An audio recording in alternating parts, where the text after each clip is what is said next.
নমস্কার, আপনারা দেখছেন গ্লোব টিভি। সবার পাশে সবার সাথে গ্লোব নিউজ নিয়ে এখন আমি ত্রিপর্ণা রয়েছি আপনাদের সঙ্গে। এক নজরে দেখে নেব আজকের বিশেষ বিশেষ খবর।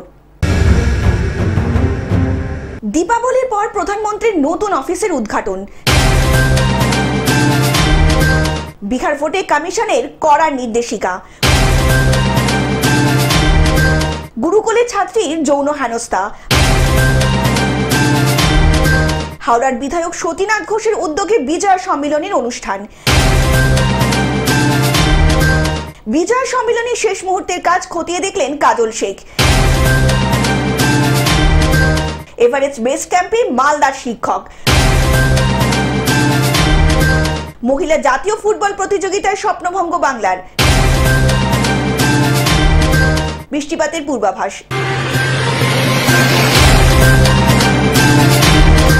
আসছি বিস্তারিত খবরে। দীপাবলির পর প্রধানমন্ত্রীর নতুন অফিসের উদ্ঘাটন। স্বাধীনতার পরেই এই প্রথম বদল হতে চলেছে প্রধানমন্ত্রী কার্যালয়ের ঠিকানা। দীপাবলির ঠিক পরেই ঠিকানা বদল করতে পারেন প্রধানমন্ত্রী দপ্তরের। প্রশাসন সূত্রে খবর, সেন্ট্রাল ব্যুরো প্রকল্পের নতুন প্রশাসনিক ভবনের এক্সিকিউটিভ এনকেভ 1-এর সেবা তীর্থ 1A-তে ওই দপ্তরটি স্থানান্তরিত করা হবে। তার পাশেই সেবা তীর্থ 2-এ সচিবালয় এবং সেবা তীর্থ 3-এ জাতীয় নিরাপত্তা উপদেষ্টা দপ্তর হতে চলেছে বলে প্রশাসন সূত্রে ইতিমধ্যেই জানা গিয়েছে। Bureau report, globe news. Bihar ভোটে কমিশনের নয়া নির্দেশিকা। বিহারে বিধানসভা ভোটের আগে টাকা, মদ, মাদক এবং অন্যান্য সুযোগ সুবিধা ব্যবহার করে ভোটারদের প্রভাবিত করা ও এই সমস্ত রুখতেই আইন রক্ষক সংস্থাগুলোকে নির্দেশ দিল নির্বাচন কমিশন। এক বিবৃতিতে কমিশন বলেছে, ভোট ঘোষণা হওয়ার মাত্রই নগদ অর্থ, মাদক ইত্যাদি এখনো পর্যন্ত বাজেয়াপ্ত যা হয়েছে তার মূল্য প্রায় 33.97 কোটি টাকা বলে জানা গিয়েছে। Bureau report, globe news. গুরুকুলে ছাত্রীর যৌন হেনস্থা। মহারাষ্ট্রের রত্নগিরি জেলার একটি গুরুকুলের প্রধান শিক্ষক এবং অন্য এক শিক্ষকের বিরুদ্ধে এক নাবালিকা ছাত্রীর যৌন হেনস্থা করার অভিযোগ উঠেছে ইতিমধ্যেই। পুলিশ সূত্রে জানা গিয়েছে, মেয়েটি গত 12 জুন ওই গুরুকুলে ভর্তি হয়।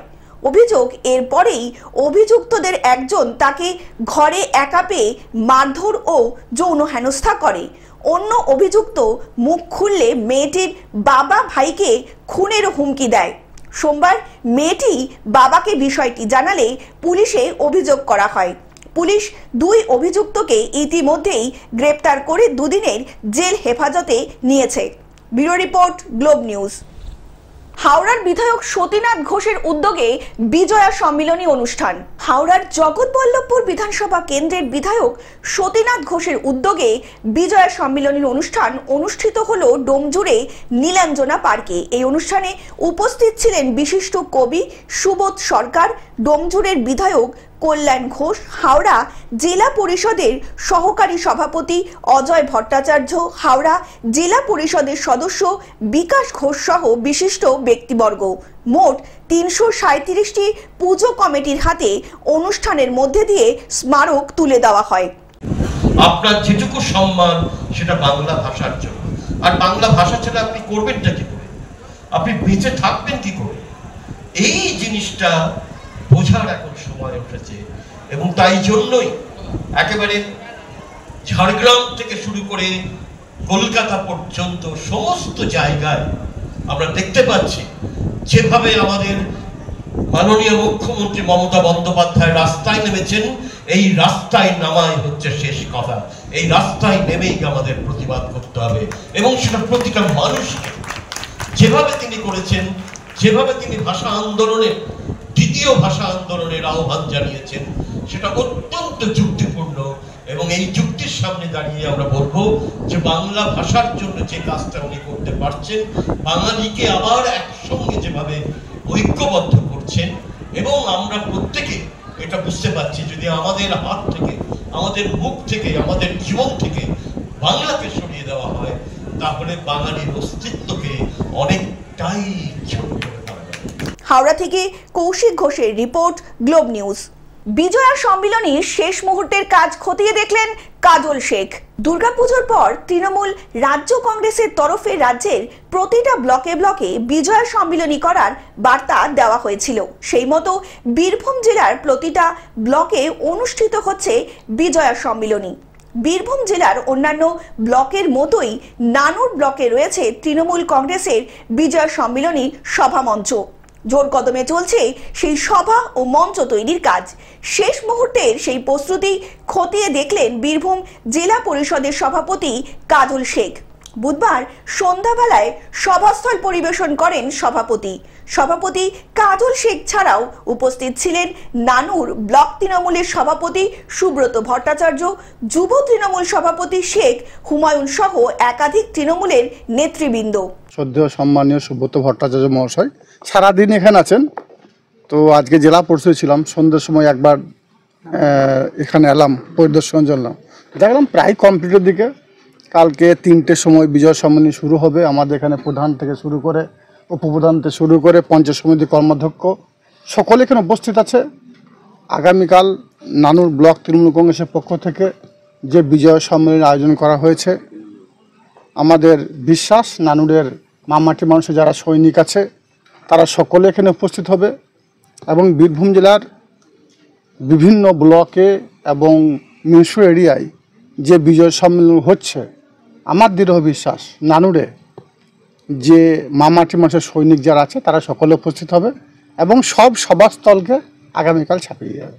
কোর কমিটির সমস্ত সদস্য দেখুন, কোর কমিটির সদস্যদের ব্যাপারটা হচ্ছে যারা অ্যাভেলেবেল তারাই আসবে। আর একই দিনে বিভিন্ন ব্লকে ব্লক সম্মেলন হচ্ছে, সবতই বিভিন্ন এরিয়াতে আমাদের মধ্যে একটা সমন্বয় রেখে বিভিন্ন এরিয়ায় বিভিন্ন জন যাচ্ছে। যেমন ধরুন লাভপুরের বিধায়ক রানাদা, তিনি কলকাতায় আছেন, আশিস দা কলকাতায় আছেন, শতাব্দী রয় ওর নিজের এরিয়ার মধ্যে আছেন, অসিত মাল কালকে আসবো বলেছেন। বাকি আশা করি সকলে আসার কথা। এবার যদি অন্য কোনো জায়গায় বিজয় সম্মেলনী থাকে তো এই হিসাবে নিজেদের মধ্যে ভাগ বন্টন করে একে ওপরের জায়গায় না গিয়ে বিভিন্ন জায়গায় বিভিন্ন এরিয়ায় গিয়ে আমরা এইভাবেই এই বিজয় সম্মেলনগুলো কমপ্লিট করছি। বীরভূম থেকে কার্তিক ভান্ডারীর রিপোর্ট, গ্লোব নিউজ। এভারেস্টের বেস ক্যাম্পে মালদার শিক্ষক। পেশায় শিক্ষক হলেও পাহাড়টা প্রথমটাই নেশা, আর এই নেশার টানেই কোনো রকম গাইড ছাড়াই এভারেস্ট বেস ক্যাম্পে মালদহের শিক্ষক কাঞ্চন কুমার বসু। তিনি সেই পথ দিয়েই ট্র্যাক করেছেন যে পথ ধরে 1953 সালে মাউন্ট এভারেস্ট জয় করেছিলেন তেনজিং নোরগে এবং এডমন্ড হিলারি। এইখানেই একা নেপালের সেলারি থেকে 165 কিলোমিটার পথ গেলেন। যাওয়ার পর আবার সেই পথ দিয়েই ফিরেছেন কাঞ্চন কুমার বসু। তিনি জানান, যদিও ইদানিং এভারেস্টের বেস ক্যাম্পে যাওয়াটা খুব একটা কঠিন নয়, কিন্তু নেপালের সেলারি থেকে ট্র্যাক করে প্রাকৃতিক দুর্যোগের মধ্যে দিয়ে বিপদ সংকুল পথ পেরিয়ে যাওয়ার প্রতি মুহূর্তে যেখানে বিপদের হাতছানি, এমন কঠিন অভিযান সফল করে ফিরলেন পর্বতারোহী কাঞ্চন কুমার বসু। মালদহের ইংলিশ বাজার শহরে নেতাজি পার্কে বাড়ি কাঞ্চন কুমার বসুর। অন্যদিকে তিনি নরহাট্টা জিএস হাই স্কুলেরও শিক্ষক। যদিও এভারেস্টে যাওয়ার পথটা তার খুব একটা মসৃণ ছিল না। ঠান্ডা, তুষারপাত, বৃষ্টি, ধস খুব কাছ থেকে দেখেছেন কাঞ্চন বাবু। তার পাশাপাশি দুধিকোশী নদীর ভয়ঙ্কর চেহারাও দেখেছেন তিনি। তার এই উদ্যোগকে সাধুবাদ জানাচ্ছে গোটা মালদা জেলাবাসী। আমি নরহাট্টা জিএস হাই স্কুলের জীবনবিজ্ঞানের শিক্ষক এবং ছোটোবেলা থেকেই আমার হিমালয় এবং পাহাড়ের প্রতি একটা বিশাল টান ছিল, যে আমার পরিবেশটা খুব ভালো লাগতো। আর জীবনবিজ্ঞান পড়ার সুবাদে আমার পরিবেশের সাথে একতা হয়ে থাকতে খুব ভালো লাগতো এবং 2005 সাল থেকে আমি ট্রেকিং করি এবং পাহাড়ে আনাচে কানাচে আমি ঘুরে বেড়াই। এটাই আমার নেশা। হ্যাঁ, এভারেস্ট বেস ক্যাম্প ট্রেকটা বিভিন্নভাবে হয়। আমি যে রুটটা ধরেছিলাম সেটা এডমন্ড হিলারি এবং তেনজিং নোরগে অনেক বছর আগে, মানে সর্বপ্রথম বলাই যেতে পারে, যে রুটটা দিয়ে করেছিল। আমার ইচ্ছে ছিল ওই ক্লাসিক্যাল রুটটা দিয়েই আমি এভারেস্ট বেস ক্যাম্প যাব। যদিও এখন বিভিন্ন এজেন্সি কাঠমান্ডুতে ফ্লাইট, ওখান থেকে লুকলা এরমভাবে নিয়ে যাচ্ছে, কিন্তু আমার ওরমভাবে যাওয়ার কোনো ইচ্ছে ছিল না। তো আমি এখান থেকে জয়নগর এক্সপ্রেসে জয়নগরে যাই গঙ্গাসাগর এক্সপ্রেসে, তারপর ওখান থেকে নেপাল বর্ডার ক্রস করে সালেরি এবং সুরকে হয়ে প্রথম ওই ক্লাসিক্যাল রুট দিয়ে ট্রেকটা শুরু করি। এবং ট্রেকটা খুবই কঠিন ছিল এই কারণে যে এই রুটটাতে সাধারণত কম যায়, কারণ বেশিরভাগ সব চার্টার্ড প্লেন বা হেলিকপ্টার করেই যায়। তো আমরা শুরু করেছিলাম সুরকে থেকে এবং মঞ্জো হয়ে টেংবোচে, পেংবোচে, নামচে বাজার এইগুলো হয়ে আমরা লবুচে চলে যাই।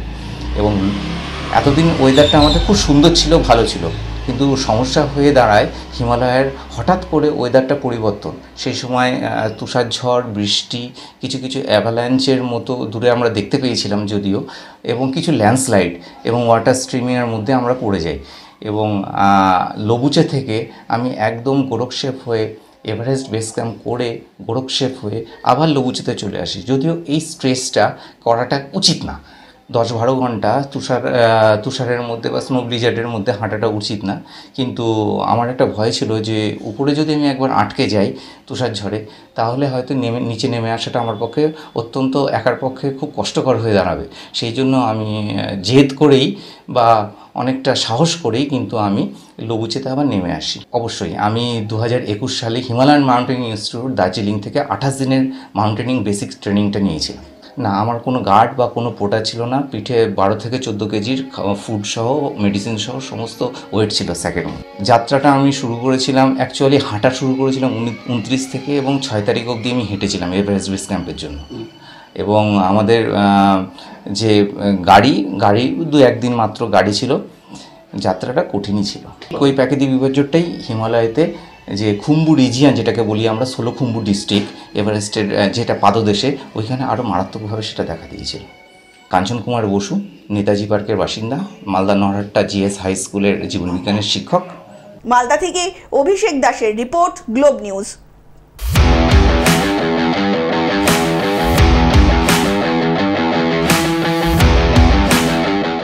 মহিলা জাতীয় ফুটবল প্রতিযোগিতায় স্বপ্নভঙ্গ বাংলার।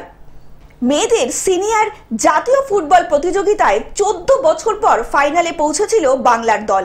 ছেলেদের সন্তোষ ট্রফি জয়ের পরে সুরঞ্জনা রাউলদের নিয়ে স্বপ্ন দেখতে শুরু করেছিলেন বাংলার ফুটবল প্রেমীরা, কিন্তু বুধবার শেষ মুহূর্তে রণক্ষেত্রের ফলে মণিপুরের কাছে 0-1 গোলে হারতে হলো বাংলাকে। প্রথম থেকেই ম্যাচে আধিপত্য ছিল মণিপুরের। বাংলা মূলত প্রতি আক্রমণাত্মক ভিত্তিকে খেলছিল, কিন্তু কয়েকটা সুযোগ নষ্টের কারণেই লড়াইতে হারতে হলো বাংলার মেয়েদের। Bureau report, globe news.